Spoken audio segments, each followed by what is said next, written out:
Hello everyone. तो Nifty की expiry यहाँ पे हो चुकी है आज और मार्केट ने लेवल्स के आसपास काम किया। तकरीबन आज मार्केट ने सारा दिन कंसोलिडेट किया और निफ्टी ने आज 15 मिनट्स वाली स्ट्रेटजी पे काम किया। ये देखो, ये 15 मिनट का लो है और ये वाला 15 मिनट का हाई है और उसके बाद मार्केट ने इसी के अंदर सारा दिन कंसोलिडेट किया। ऊपर की साइड तो मार्केट अपने 15 मिनट के हाई को क्रॉस नहीं कर पाई, लेकिन नीचे की तरफ मार्केट ने इसी के आसपास अपनी क्लोजिंग दे दी है। मैंने कल आपको मार्केट के अंदर ये वाले दो लेवल ऊपर की साइड दिए थे और ये वाले दो लेवल नीचे की साइड दिए थे और मैंने कहा था कि अगर बहुत ही ज्यादा कोई गंदी न्यूज आ जाती है तो मार्केट 23,925 के लेवल तक जा सकती है। अदरवाइज मार्केट के लिए सपोर्ट जो है 24,100 और 24,000 ही रहने वाले हैं और मार्केट ने आज इन्हीं के अंदर काम किया। ऊपर की साइड मार्केट ने अपने रेजिस्टेंस को टच नहीं किया, लेकिन 24,100 के आसपास मार्केट ने आज कंसोलिडेट किया और 24,050 24,052 के आसपास कहीं पे मार्केट ने आज अपनी क्लोजिंग दे दी है। पूरा एक्सपायरी इफेक्ट था मार्केट के अंदर। आज मार्केट ने दोनों साइड के प्रीमियम खाए। ना तो मार्केट ने कॉल वालों को ज्यादा प्रॉफिट होने दिया और ना ही पुट वालों को, लेकिन जिन लोगों ने कॉल सेल की होंगी उनका आज अच्छा खासा प्रॉफिट हुआ होगा, यहां पे खास करके 12 बजे के बाद। तो आज मार्केट ने ज्यादा प्रीमियम ही खाए हैं, किसी एक साइड को मार्केट ने आज बड़ा मूव नहीं दिया। अब कल के लिए यहां पे देख लेते हैं। एक तो आज का एक्सपायरी इफेक्ट खत्म हो गया है और कल मार्केट के अंदर आपको एक चीज ध्यान रखनी है, ग्लोबल मार्केट।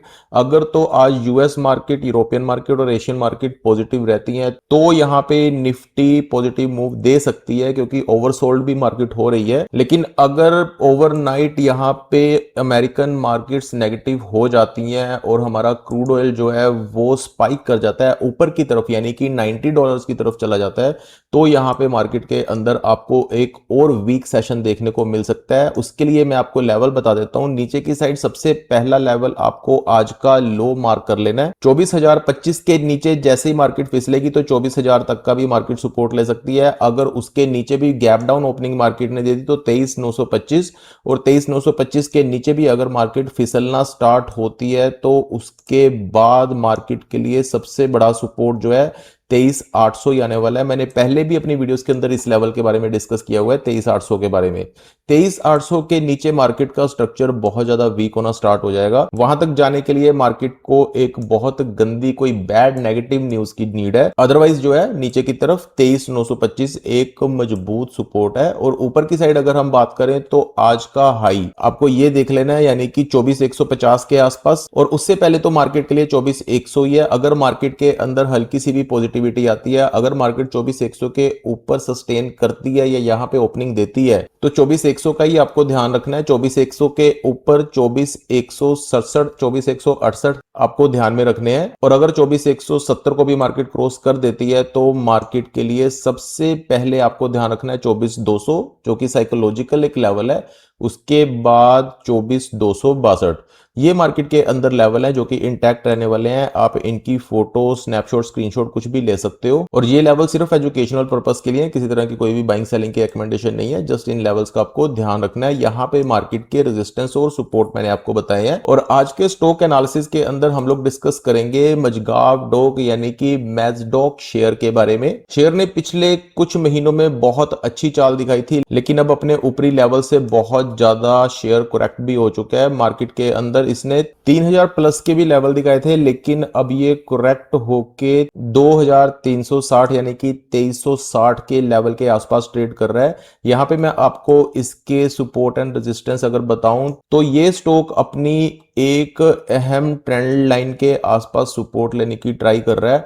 अगर तो ये ट्रेंड लाइन को ये तोड़ देता है, यानी कि अभी फिलहाल के लिए ये ट्रेंड लाइन जो है 2350 के आसपास है। अगर ये तोड़ के नीचे का एक सपोर्ट है 2324 यानी कि 2,324 का इसके पास एक सपोर्ट है।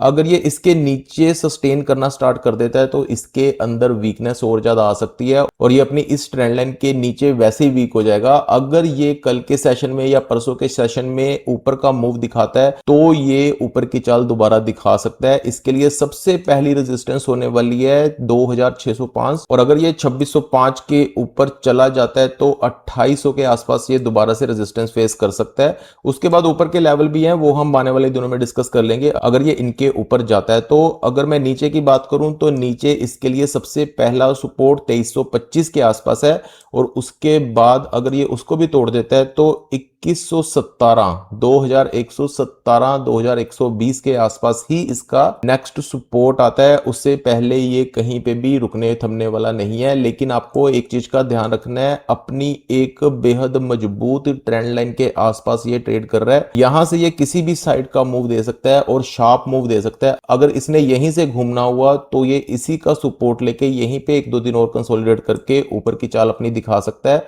और अगर इसने इसके नीचे ट्रेड करना स्टार्ट कर दिया, अपनी स्टैंड लाइन के नीचे ट्रेड करना स्टार्ट कर दिया, तो ये नीचे की चाल जो है अपनी कंटिन्यू कर सकता है। लेकिन ये ऊपर से बहुत ज्यादा करेक्ट भी हो चुका है, तो मुझे लग रहा है कि ये यहां पे कहीं पे सपोर्ट ले सकता है। बाकी देखते हैं कि इसके अंदर आने वाली चाल जो है कैसी रहती है। ये 15 मिनट के टाइम फ्रेम का चार्ट है, जिसके अंदर ये प्रॉपर अपने सपोर्ट ले रहा है, प्रॉपर अपनी रेजिस्टेंस से दोबारा घूम रहा है। अब अगर इसे घूमना हुआ तो ये यहीं से दोबारा घूम जाएगा। अगर ये इसके नीचे जाता है तो ये वीक हो सकता है। लेकिन ये स्टॉक अच्छा है, इसके पास ऑर्डर बुक अच्छी है। और डिफेंस स्टॉक का आपको पता है कि डिफेंस सेक्टर की नीड हमेशा पड़ी रहती है और इसके पास ऑर्डर जो है आते ही रहते हैं, इसलिए स्टॉक में कोई बुराई नहीं है। लेकिन जस्ट ये पिछले कुछ टाइम में बहुत ज्यादा चढ़ गए थे डिफेंस स्टॉक, इसलिए इनमें करेक्शन चल रही है। लेकिन यहां से कहीं से अब ये दोबारा घूम भी सकते हैं। अगर ये यहीं पे अपना सपोर्ट ले ले 2350 2360 के आसपास, तो ये ऊपर जाने की कैपेसिटी दोबारा रखता है। एंड एज यूजुअल मेरी किसी तरह की कोई भी बाइंग या सेलिंग की रिकमेंडेशन नहीं है। ये लेवल निफ्टी के और ये स्टॉक के सिर्फ एजुकेशनल पर्पस के लिए है। अगर आप किसी तरह की कोई भी बाइंग या सेलिंग करना चाहते हो तो अपने फाइनेंशियल एडवाइजर से एडवाइस लीजिए, या अपनी खुद की रिसर्च करने के बाद ही स्टॉक मार्केट में कोई भी पैसा लगाइए। और आने वाले दिनों में हम और भी स्टॉक एनालिसिस लेके आने वाले हैं, जहां पे मैं आपको पर्टिकुलर स्टॉक के बारे में, उसके सपोर्ट, उसके रेजिस्टेंस, उसके ट्रेंड के बारे में बता सकता हूं। लेकिन मेरी कोई भी रिकमेंडेशन नहीं होगी किसी भी स्टॉक के बारे में। तो आने वाली कोई भी वीडियो आप लोगों से मिस ना हो, उसके लिए आपको चैनल को सब्सक्राइब करना होगा। So do subscribe the channel. मिलते हैं नेक्स्ट वीडियो में। Thank you so much.